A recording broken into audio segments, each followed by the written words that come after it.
Hey guys, I want to welcome you back into my YouTube channel. My name is Tyler, and as always, if you like this video, please make sure to like and subscribe right below. Helps me continue to create great content for you guys. Or at least I hope you guys think that it's great in the future. And if you comment as well, reply to the question of the day. And the question of the day will be, what was your favorite Pokemon card that you owned growing up? And as the question of the day kind of centers around Pokemon cards, that's what today's collectible will be about. Now, this is one card that I didn't have in my collection up until about a year ago, and surprisingly, I never owned it as a kid. I owned different variations of it, but not this exact card. And you guys have guessed it, one of the crown jewels of the hobby. It is a Charizard card. Now, this one probably looks a little bit different. You're probably wondering, what was that casing? And I'll get to that here in a minute, but once again, just take a bit of a closer look here at it.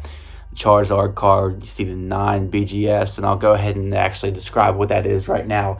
So BGS is a grading service at Beckett. They grade cards on a scale of 1 to 10. They do with actually half, so they can grade a card at 7.5 or an 8.5 or a 9.5, and it goes all the way up, and it kind of keeps a little bit of a control on the population. Well, not necessarily control, but it keeps a count on what there is. And for this one, it is a BGS 9, so that means it's mint, not gem mint. Gem mint is the standard. That would be a 10, and even there's different variations of Beckett. But let me go ahead and get into the card right here. This one in particular has good grades all around, 9.5 on the centering and the corners. The surface is a 9. The only thing that kind of bumped it down to a 9 overall was the edges. They're 8.5 there, so that bumped it down. But the card itself, base set Pokemon, it was released, I believe, in 1999. It was very popular at the time. It was actually highly anticipated. I remember it didn't have a ton of access to the internet back then. That was kind of when households, it could cost almost $3,000 to have a computer in your household. But I remember I had some cousins that were anticipating it because they had a few. If you're Pokemon collectors, you might remember some of the sticker cards that they had that were kind of I guess not really hollow, but they kind of evolved and different things like that. They kind of introduced me and keyed me off that this would be coming out. And I remember when it did, it was really a huge success. And I don't even think Pokemon thought it would be this kind of success. But getting into the card itself, again, this was the crown jewel. This is what made you the coolest kid on the block. If you had a Charizard, you were pretty much untouchable. I mean, you were a god amongst men. And that sounds kind of strange to say if you're a 7, 8, or 9-year-old, but that's the kind of power that it held. Everybody, you got to pick a starter in the original Pokemon games, and a lot of people wanted Charizard because he looked the coolest. He was the cover Pokemon for Pokemon Red. It was a very popular Pokemon in the anime as well. So everybody wanted that one. For me, I actually never owned the base set Charizard until I bought this card. Well, actually, I did buy one a few weeks beforehand. I got a really good price. Got this one at a pretty good price as well. For a 9 in a grade of a PSA or Beckett, you're probably looking in the price range of $200 or so now. Now, if you go up to a 10, the price rises pretty dramatically. For PSA, which is another grading service, you're probably looking at something around, I think $2,000 was last time I looked at eBay is what the most recent one had sold for, and the prices are always rising on that because Charizard is such a popular card, especially this one. It was the first iteration of the card, so a lot of people, they have that nostalgia factor when it comes to it. They love the Charizard card, so it does tend to get pretty pricey. These ones are typically around $200. Fortunately, I found a really good deal on this one, so I didn't pay nearly that price. And I'll talk about this in future videos as well. But I would, if you're looking to buying or if you're getting into collecting, especially Pokemon cards, try to negotiate and talk people down on prices because that tends to work in your favor. Personally, I don't think I've paid market price on anything that I bought, so I paid significantly less than $200. Now, again, I didn't get this graded myself. I bought it and it was already graded.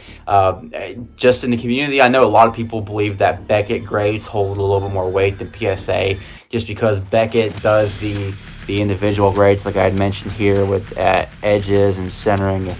Get the camera to focus, but edges and centering, and corners. You know, you kind of get to see a detailed look at how they graded the card and why it graded out a certain way.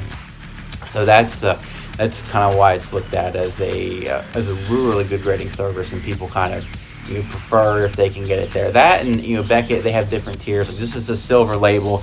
A 9.5 will go to a gold label, and if you get a card that has 10s on all 4 grades, that is what's called a black label, and there are very few black label cards.